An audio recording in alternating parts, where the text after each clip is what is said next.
Hello student. तो आज हम देखेंगे क्लास 10 का चैप्टर नंबर 6 जिसका नाम है ट्रायंगल। ठीक है।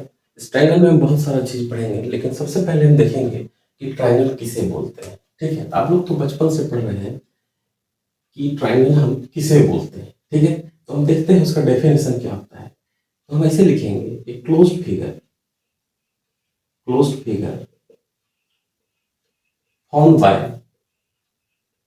Form by three intersecting line three intersecting line. ठीक है, इज कॉल्ड ट्रायंगल। ठीक है, तो एक क्लोज्ड फिगर जो तीन इंटरसेक्टिंग लाइन से बनेगा उसको हम ट्रायंगल बोलेंगे। हेलो स्टूडेंट, तो आज हम देखेंगे क्लास 10 का चैप्टर नंबर 6 जिसका नाम है ट्रायंगल। ठीक है, इस ट्रायंगल में हम बहुत सारा चीज़ पढ़ेंगे, लेकिन सबसे पहले हम देखेंगे कि ट्रायंगल किसे बोलते हैं। ठीक है, आप लोग तो बचपन से पढ़ रहे हैं कि ट्रायंगल हम किसे बोलते हैं। ठीक है, तो हम देखते हैं उसका डेफिनेशन क्या होता है। तो हम ऐसे लिखेंगे, एक क्लोज्ड फिगर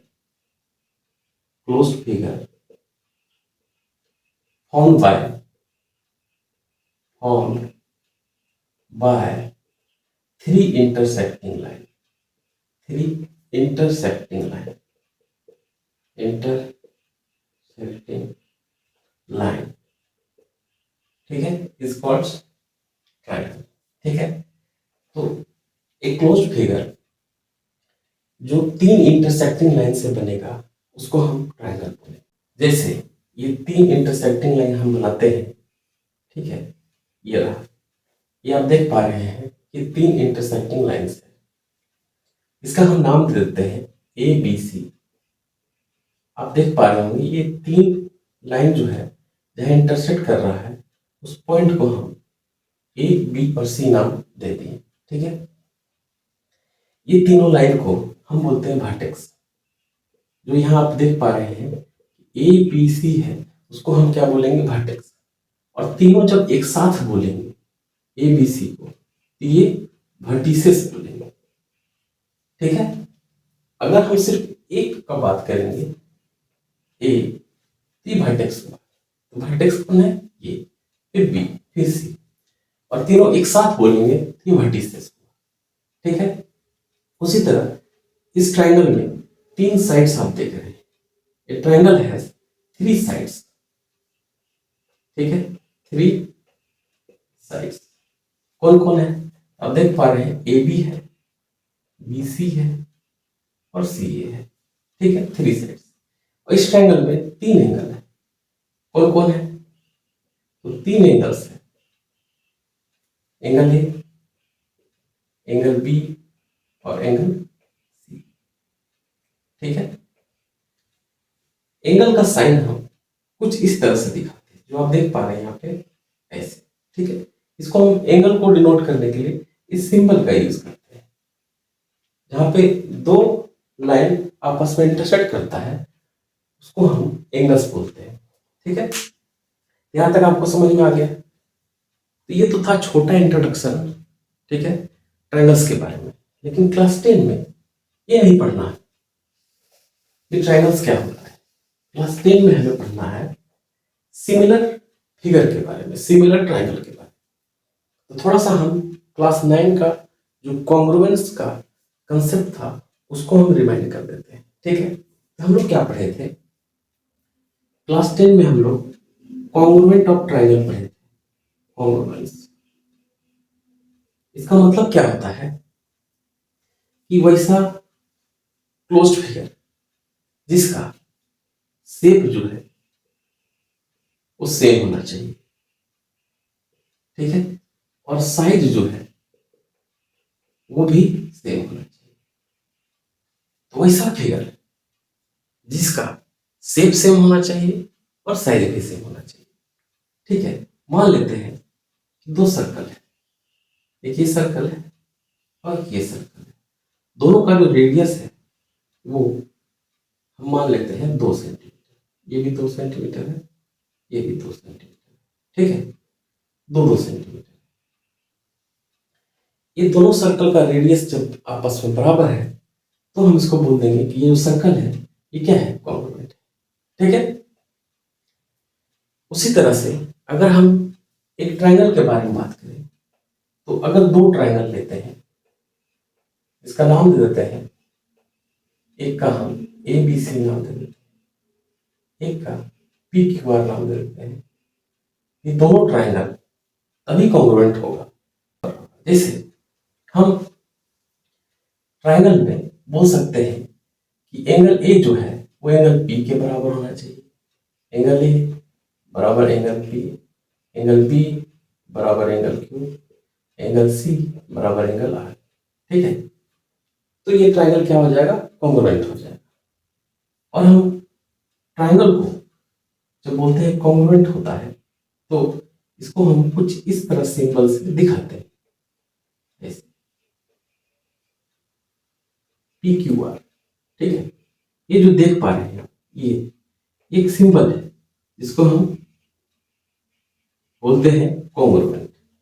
ठीक है, कॉन्ग्रुएंसी को दिखाने के लिए इस तरह का सिंबल का हम इस्तेमाल करते हैं। कुछ बुक्स में आपको इस तरह भी सिंबल देखने को मिलेगा, ये इस तरह से, इसका मतलब भी वही होता है।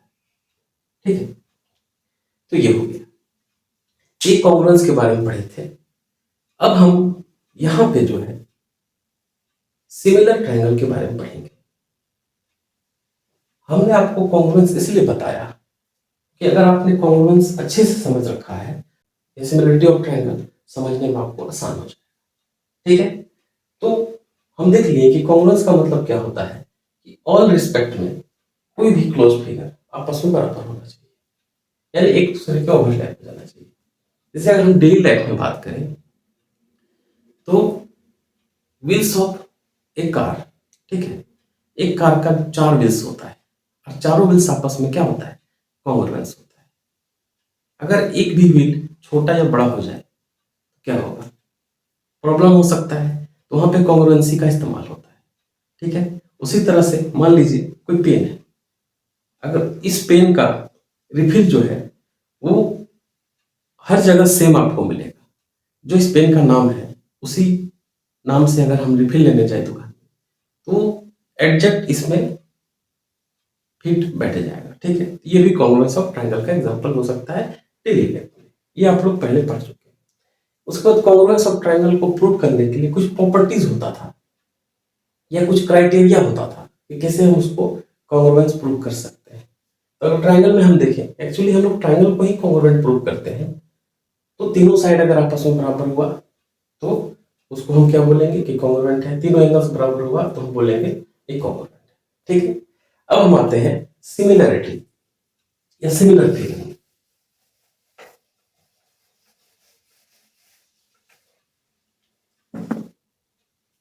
तो अब हम देखेंगे कि सिमिलर फिगर क्या होता है, सिमिलर फिगर क्या होता है। अब अगर जैसे अभी हम कॉन्ग्रुएंस के बारे में बात किए थे कि सेम होना चाहिए और रिस्पेक्ट में, उसी तरह से सिमिलर फिगर में भी हम बात करेंगे कि क्या ये सेम होना चाहिए या फिर अलग अलग। ठीक है, तो इसमें क्या है कि अगर हम बोले कि दो ट्रायंगल है, ऐसा ये है और एक ये है, ये दोनों ट्रायंगल का जो आप साइज देख रहे हैं ये अलग अलग, एक का साइज आपको देखने को मिलेगा, एक का साइज जो है वो छोटा है दिख रहा है, एक का साइज बड़ा है। अब हम अगर बोले कि क्या ये कॉन्ग्रुएंस होगा, तो कॉन्ग्रुएंस तो नहीं हो सकता, क्योंकि मैंने बोला था कि ऑल रिस्पेक्ट में ये इक्वल होना चाहिए, लेकिन ये नहीं है, तो कॉन्ग्रुएंट तो नहीं हो सकता, लेकिन सिमिलर हो सकता है। तो सिमिलर होने के लिए हम लोग लिखते हैं कि शेप जो है सेम होना चाहिए, शेप सेम होना चाहिए, लेकिन जो इसका साइज है, साइज वो डिफरेंट हो सकता है, साइज में be different, may be different, may be इसलिए क्योंकि अगर सेम साइज का भी हुआ तो भी सिमिलर होगा, और अगर अलग अलग साइज का हुआ तो भी सिमिलर हो सकता है। ठीक है, हो सकता है नहीं, होता है। जैसे हम अगर लेते हैं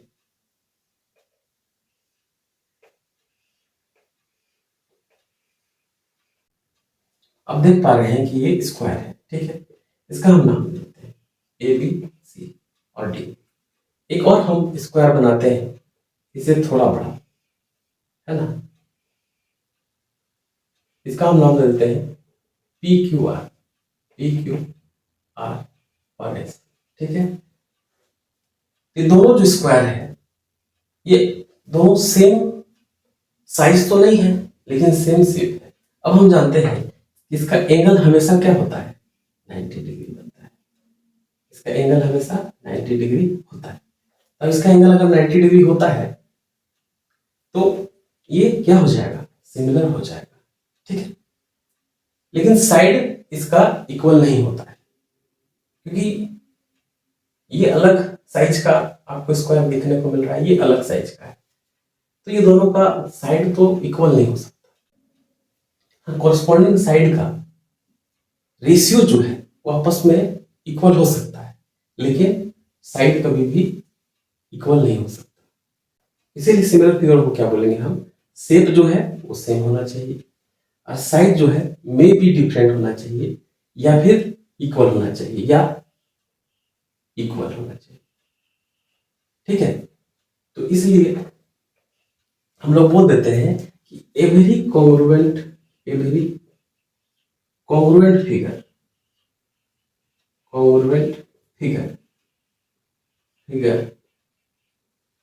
आर सिमिलर, ठीक है। लेकिन every similar figure are not, may B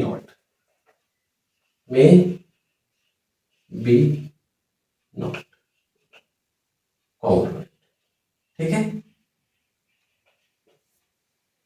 हर एक कॉन्ग्रुएंट फिगर जो है सिमिलर होगा, लेकिन हर एक सिमिलर फिगर जो है वो कॉन्ग्रुएंट हो भी सकता है और नहीं भी हो सकता है। इसको हम ऐसे लिखेंगे, एवरी सिमिलर फिगर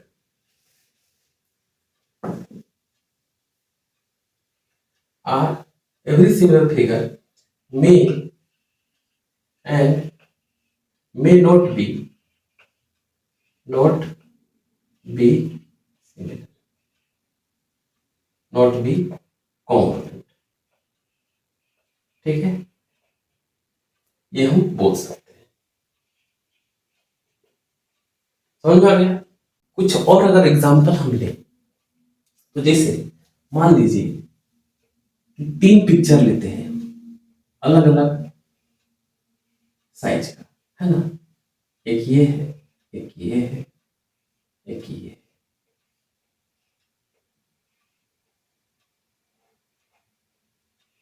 ये तीनों फिगर जो है आप देख पा रहे हैं कि स्क्वायर है, लेकिन इसका जो साइज है वो अलग अलग है। अगर साइज अलग होगा तो क्या ये सिमिलर होगा? अगर साइज अलग होगा तो क्या ये सिमिलर होगा? तो यस, ठीक। साइज अलग होने से सिमिलर फिगर पे कोई इफेक्ट नहीं पड़ेगा, ठीक है, वो सिमिलर होगा।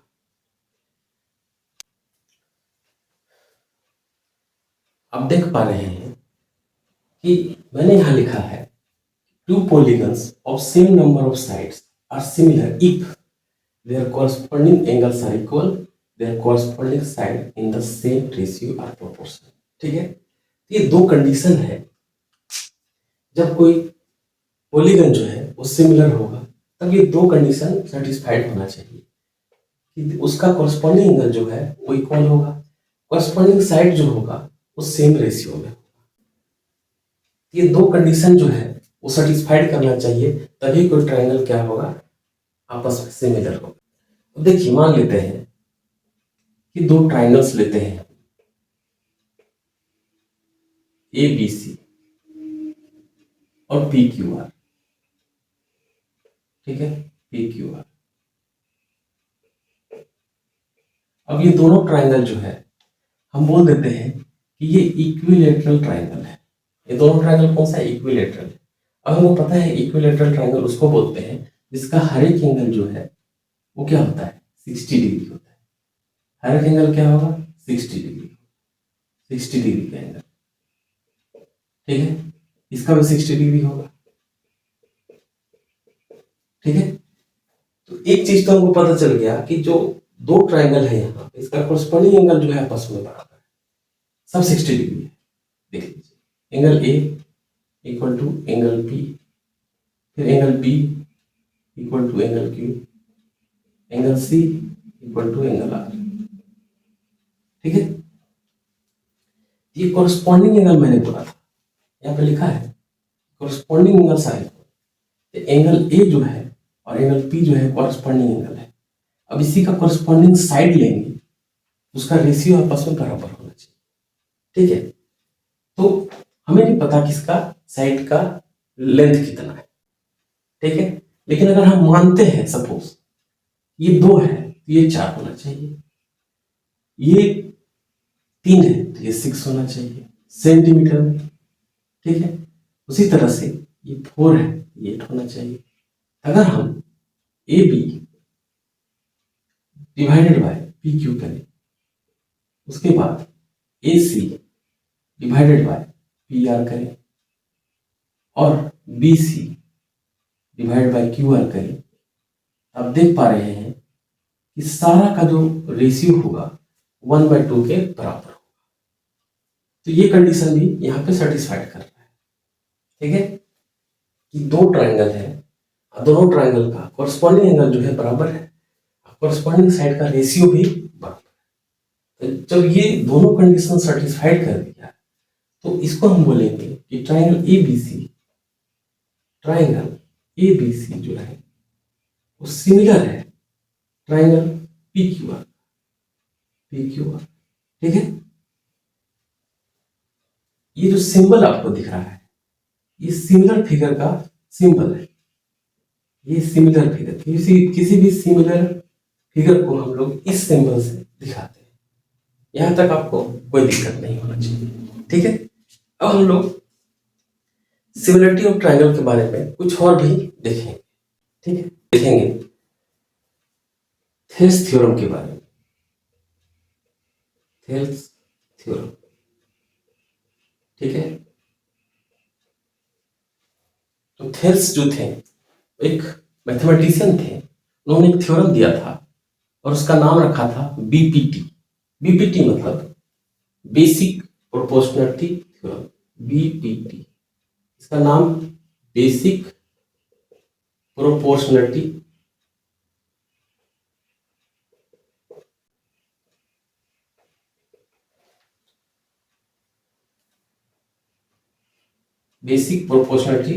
थ्योरम रखा था, ठीक है।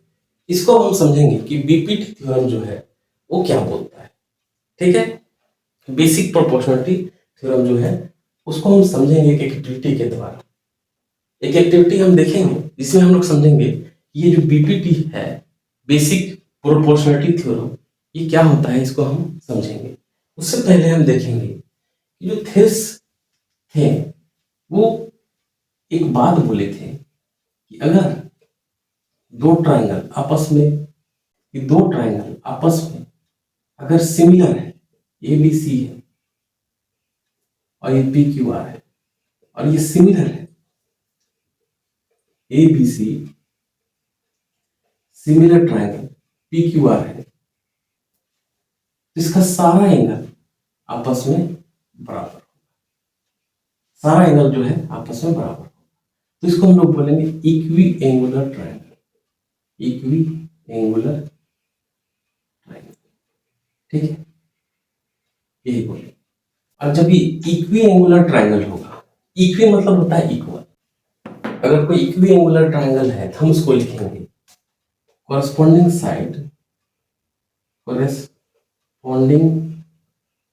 sides in same ratio,